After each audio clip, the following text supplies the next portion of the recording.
Terima kasih atas kesempatan yang diberikan kepada saya. Perkenalkan, nama saya Nadila Edi dari kelas Petik D.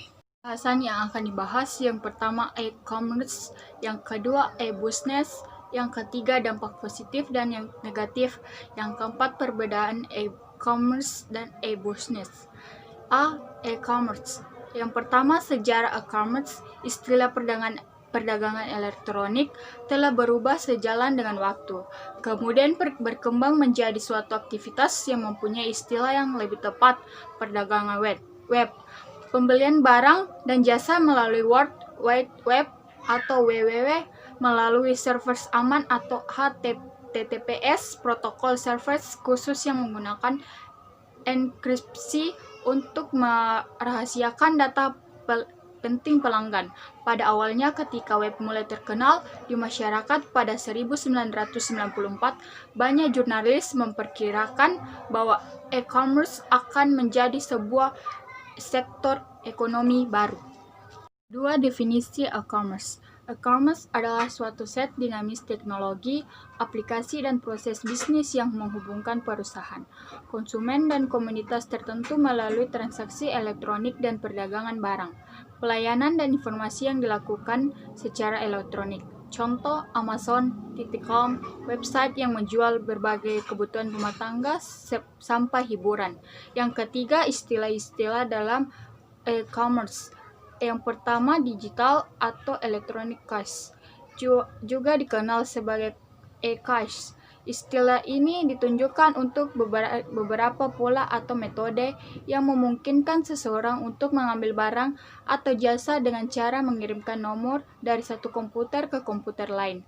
Yang kedua, digital money adalah terminologi global untuk berbagai e-cash dan mekanisme pembayaran elektronik di internet. Yang ketiga, disintermediation adalah proses untuk memotong jalur perantara. 4. Electronic Checks. Pada saat ini sedang diuji coba oleh Cybercase. Sistem cek elektronik seperti PayNow akan mengambil uang dari e-check di bank pelanggan untuk membayar PAM atau telepon. Yang kelima, electronic wallet. Pola pembayaran seperti Cybercash, internet wallet akan menyimpan nomor kartu kredit Anda di hard disk Anda dalam bentuk re-enkripsi yang aman. Yang kelima, externet adalah sebuah kelanjutan dari intranet perusahaan yang mengaitkan jaringan internal satu perusahaan dengan jaringan internal supplier mereka maupun pelanggan mereka. Yang keenam, micropayment, transaksi dalam jumlah kecil atau beberapa ratus rupiah hingga puluhan ribu rupiah, misalnya untuk mengambil atau mengakses grafik, game maupun informasi. Yang keempat, ruang lingkup e-commerce. Yang pertama, teknologi. Kontributor terbesar yang memungkinkan terjadinya e-commerce adalah teknologi informasi. Dalam hal ini, perkembangan pesat teknologi komputer dan telekomunikasi. Marketing dan new consumer process. Dari segi pemasaran, e-commerce sering dilihat sebagai sebuah kanal atau cara baru untuk berhubungan dengan pelanggan. Melalui e-commerce, jangkauan sebuah perusahaan menjadi semakin luas karena yang bersangkutan dapat memasarkan produk dan jasanya ke seluruh dunia tanpa memperhatikan batasan-batasan grafis. Yang ketiga, electronic linkage. Di suatu sisi yang lain, banyak orang melihat e-commerce sebagai sebuah mekanisme hubungan secara elektronis antara satu entiti dengan entiti lainnya. Yang keempat, service infrastructure.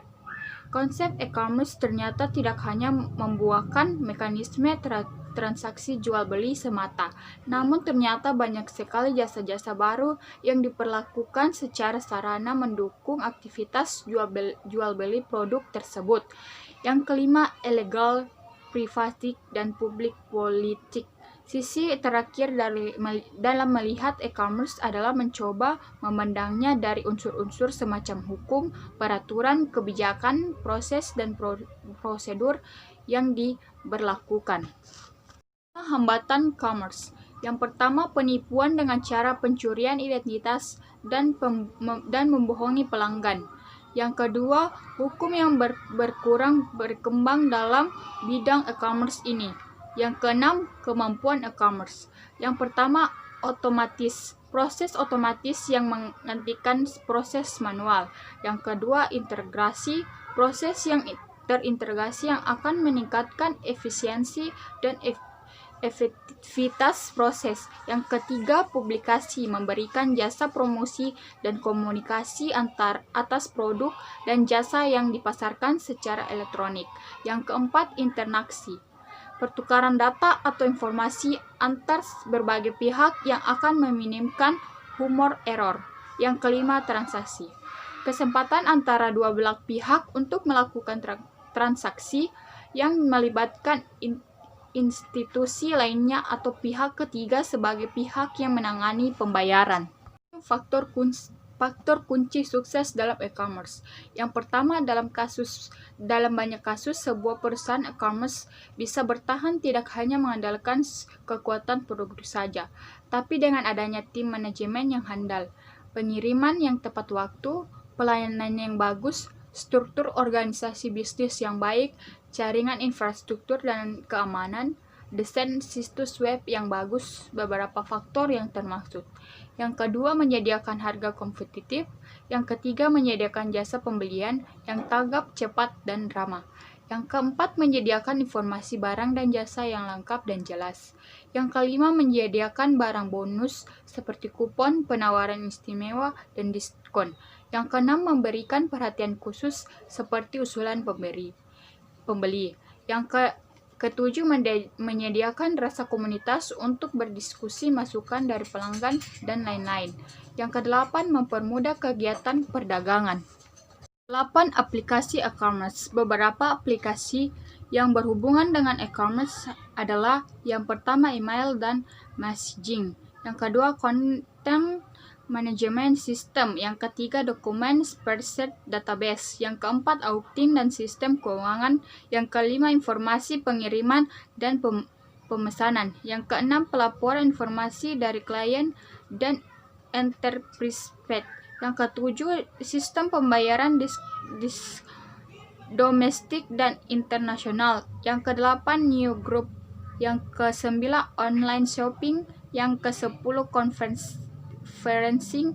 Yang ke-11, online banking. 9. Undang-Undang E-commerce. Pasal 1 UU-PK 1999 mengatur mengenai perlindungan konsumen, namun pada kenyataannya UU-PK 1999 belum sepenuhnya mengatur mengenai transaksi elektronik. Hanya beberapa pasal saja yang dapat dipergunakan dalam transaksi elektronik. Yang ke-B, e-business. Yang pertama, sejarah e-business. Pada prinsip e-business kerap didefinisikan sebagai aktivitas yang berkaitan secara langsung maupun tidak langsung dengan proses pertukaran barang dan atau jasa dengan memanfaatkan internet sebagai medium komunikasi dan transaksi. Yang kedua, definisi e-business. E-business adalah kegiatan bisnis yang dilakukan secara otomatis dan semi-otomatis dengan menggunakan sistem informasi komputer. Istilah yang pertama kali diperkenalkan oleh Lew Gerstner, seorang CEO perusahaan IBM. Ini sekarang merupakan bentuk kegiatan bisnis yang dilakukan dengan menggunakan teknologi internet. Manfaat e-business. Yang pertama, pasar global internet tidak mengenal batas baik budaya maupun wilayah. Yang kedua, mobilitas. Selama Anda memiliki koneksi internet, Anda dapat mengoperasikan bisnis Anda dari manapun. Anda bisa mengelolanya dari ruang tidur Anda, dari ruang tamu, terserah Anda. Yang ketiga, fleksibel. Tidak ada yang peduli jika Anda berdagang tengah malam untuk bekerja dan tidur esok harinya. Yang keempat, modal kecil bukan tanpa modal. Tetapi dengan menyediakan media internet, maka modal yang digunakan jika dibandingkan dengan bisnis offline jauh lebih kecil. Yang kelima, daya ungkit teknologi dalam MLM atau network marketing menggunakan konsel daya ungkit orang lain. Yang keenam, Minim biaya rutin, tidak banyak biaya rutin yang harus Anda keluarkan untuk biaya bisnis online. Yang ketujuh, kewirausahaan Anda adalah seorang bos. Semua keputusan ada di tangan Anda. Ukuran keberhasilan e-business. Jika bisnis bertujuan untuk mencapai apa yang dalam teori disebut sebagai wealthy maximization dan di dalam praktik sehari-hari, wealthy sering diasosiasikan dengan profit atau keuntungan usaha. Maka secara jelas, e-business harus dapat paling tidak melakukan kedua hal di bawah ini. Yang pertama, seberapa tinggi potensi penambangan revenue atau pendapatan perusahaan baik secara langsung maupun tidak langsung yang didapatkan pada saat konsep e-business diimplementasikan, dan yang kedua, seberapa tinggi potensi pengurangan cost atau biaya yang dapat dilakukan baik secara langsung maupun tidak langsung yang didapat pada saat konsep e-business diterapkan. Arthur Money dan Remenick memberikan 16 kriteria yang harus diukur di dalam perusahaan untuk menentukan apakah konsep e-business yang diterapkan lebih baik dibandingkan dengan e-business pada saat e-business belum diimplementasikan atau manajemen bisnis konvensional. Secara ringkas, ke-16 kriteria tersebut adalah sebagai berikut. Pertama, kemampuan sistem dalam mengurangi biaya. Yang kedua, kemampuan sistem memindahkan biaya. Yang ketiga, kemampuan sistem menghindarkan biaya. Yang keempat, kemampuan sistem menyediakan peluang pertumbuhan pendapat. Yang kelima, kemampuan sistem menyediakan peningkatan informasi manajemen. Yang keenam, kemampuan sistem meningkatkan produktivitas staf. Yang ketujuh, kemampuan sistem menyediakan kapasitas untuk meningkatkan volume. Yang kedelapan, kemampuan sistem untuk mengurangi error. Yang kesembilan, kemampuan sistem menyediakan keuntungan kompetitif. Yang kesepuluh, kemampuan sistem menyetarakan dengan persaingan. Yang kesebelas, kemampuan sistem menyediakan peningkatan kontrol manajemen. Yang ke-12, kemampuan sistem meningkatkan produktivitas manajemen. Yang ke-13, kemampuan sistem menyediakan peningkatan moral karyawan. Yang ke-14, kemampuan sistem menyediakan peningkatan image perusahaan. Yang ke-15, kemampuan sistem menyediakan peningkatan layanan nasabah. Yang ke-16, kemampuan sistem meningkatkan hubungan dengan klien. 5. Aplikasi e-business. Di dalam menerapkan konsep e-business, peranan aplikasi sangatlah penting dan krusial. Beragamnya kebutuhan untuk melayani pelanggan memaksa perusahaan untuk membeli dan mengembangkan berbagai aplikasi bisnis maupun teknis. Di samping itu, perusahaan tidak harus pula memikirkan permasalahan standarisasi data dan aplikasi maupun hal-hal lainnya, atau seperti sistem operasi, sistem database, dan lain-lainnya. Yang pertama, ERP, sistem informasi pendukung yang menyediakan berbagai macam kebutuhan perusahaan seperti supply chain, CRM, marketing, warehouse, shipping, dan payment, serta mampu melakukan otomatisasi proses bisnis. Yang kedua, CRM, sistem customerisasi real-time yang memanajemenkan customer dan melakukan personalisasi produk dan service berdasarkan keinginan customer. Yang ketiga, EAR, merupakan konsep integrasi berbagai proses bisnis dengan memperbolehkan mereka saling bertukar data berbasis messengers. Yang keempat, SCM, manajemen rantai supply serta otomatis komputerisasi. 6. Arsitektur e-business. Arsitektur e-business adalah gambaran terpusat bentuk baru dalam hal fungsi proses. Paralel dalam membangun arsitektur e-business membagi pada fungsi proses persilangan yang terintegrasi untuk kebutuhan banyak perusahaan. Ada 5 bentuk e-business untuk menuju market leadership. Yang pertama, the cross Functional Business Unit. Yang kedua, The Strategic Business Unit. Yang ketiga, The Integrated Enterprise. Yang keempat, The Extended Enterprise. Yang kelima, The Inter-Enterprise Community. Yang ketujuh, Design a Business. Yang pertama, DROS Functional Business Unit atau persilangan unit fungsi bisnis. Yang kedua, The Starting Business Unit atau Strategi Business Unit. Yang ketiga, The Integrated Enterprise atau integrasi perusahaan. Yang keempat, The Intended Enterprise, peningkatan perusahaan dengan melakukan sebuah multi-enterprise supply chain atau rantai multi-supply perusahaan. Yang kelima, The Inter-Enterprise Community atau komunitas inter perusahaan fokus pada pimpinan penjualan. 8. Kuadrat dalam e-business. E-business bukan lagi merupakan jual beli melainkan jaringan internet. Namun merupakan proses bisnis perusahaan yang dilakukan melalui jaringan internet. Yang kesembilan, faktor-faktor penyebab kegagalan e-business. Yang pertama, tidak ada komitmen yang utuh dari manajemen. Yang kedua, penerapan bisnis tidak diikuti proses change management. Yang ketiga, tidak profesional faktor teknologi informasi yang menjadi mitra bisnis. Yang keempat, buruknya infrastruktur komunikasi. Yang kelima, tidak serasanya strategi TI dengan strategi perusahaan. Yang keenam, adanya masalah keamanan dalam bertransaksi. Yang ketujuh, kurangnya dukungan finansial. Yang kedelapan, belum adanya peraturan yang mendukung dan melindungi pihak-pihak yang bertransaksi atau cyberline.